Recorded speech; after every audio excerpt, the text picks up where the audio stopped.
Hallelujah, सबको जय मसीह की। ज़िंदा खुदा की हज़ूरी में आप सबका स्वागत है। आज हम बात करेंगे जिन बहनों के पास बच्चे नहीं हैं। तो आप लोगों को ना उम्मीद होने की ज़रूरत नहीं है, क्योंकि जब हम खुदा का कलाम पढ़ते हैं तो हम देखते हैं जो सारा थी उसके पास कोई बच्चा नहीं था। 90 वर्ष की आयु तक उसके पास कोई बच्चा नहीं था, लेकिन 90 वर्ष की आयु में जब उसके गर्भ की स्थिति मरी हुई सी थी, तो भी खुदा ने उसके गर्भ को बल दिया और वो एक बच्चे को कैरी कर पाए और इसहाक का जन्म हुआ। खुदा ने 90 वर्ष की आयु में उसकी सुधि ली।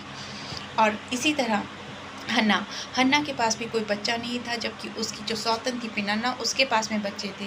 वो खुदा के पास गई हन्ना, वहाँ रोई, जबकि उसके पास कोई शब्द नहीं थे। वहाँ के याजक जो एली थे वो उसे देख रहे थे और उन्हें लग रहा था कि ये बहन जो है शायद नशे में है, और वो रोए जा रही थी, बेसुध रो रही थी और खुदा से अपनी नामधराई दूर करने के लिए कह रही थी। खुदा ने उसकी सुधि ली और उसे बेटा दिया, रिबिका गर्भ जो कि बंद किया गया था। उसने भी खुदा के पास जाकर पूछा, कारण पूछा और रोई, गिड़गिड़ाई, और खुदा ने उसे 2 बेटों के साथ ब्लेस किया। हालेलुया। खुदा इतना खूबसूरत है कि वो कभी हमारी नामधराई को हमारे साथ नहीं रहने देता। वो हमारी नामधराई को दूर करता है, लेकिन कब? जब हम सच्चे हृदय से खुदा के पास जाते हैं और उससे अपनी मन की बात कहते हैं, खुले मन से, खुले शब्दों में अपने पिता से जब हम अपनी बात कहते हैं, तो वो हमारी बात को सुनता है, और हमारी बात को ना केवल सुनता है परंतु उसे वो पूरा भी करके देता है। जी हाँ, लेकिन वो क्या चाहता है? वो सिर्फ ये चाहता है कि हम उससे कहें, क्योंकि कलाम भी कहता है, मांगो तो तुम्हें दिया जाएगा।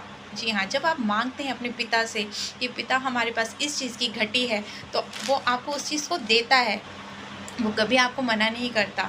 कमी उसके देने में नहीं, कमी हमारे मांगने में होती है। तो मेरी बहनों में सबसे यही कहना चाहती हूँ कि आप खुदा के कलाम को, बाइबल को अपना बेस्ट फ्रेंड बनाएं, उससे बातें करें, खुदा से बातें करें, अकेले में खुदा के सामने घुटनों पे जाएं, और आपको जीवन में जिस किसी भी चीज़ की कमी है, आप खुदा से कहें, खुलकर कहें।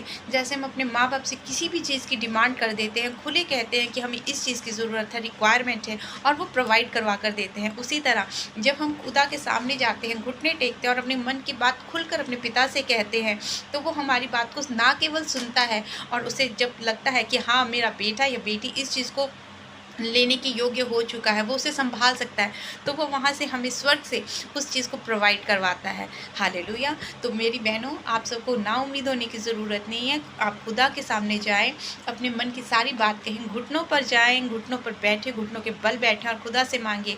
खुदा आप सबकी नामधराई दूर करने के लिए जा रहा है। जिन बहनों के पास बेबी नहीं है, खुदा आप सबको बेबी के साथ ब्लेस करने के लिए जा रहा है। हालेलुया। परमेश्वर आप सबको बहुत आयत से बढ़ाएगा और आपकी हर एक नामधराई को वो दूर करेगा। परमेश्वर आप सबको